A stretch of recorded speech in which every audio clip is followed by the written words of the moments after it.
এক আল্লাহর বান্দা ৭০টা বছর ধরে আল্লাহর ইবাদত করলো।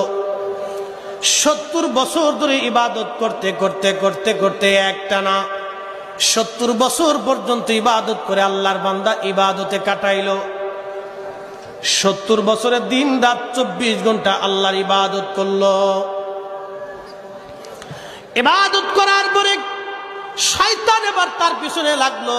শয়তান বলল, হা দেখি বুজুর্গ, কত বছর তুমি ইবাদত করতে পারো।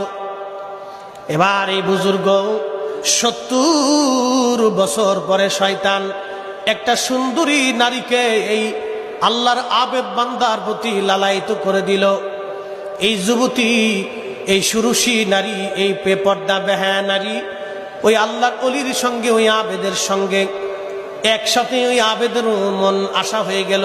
একটানা ৭ দিন পর্যন্ত তারা জেনা করল।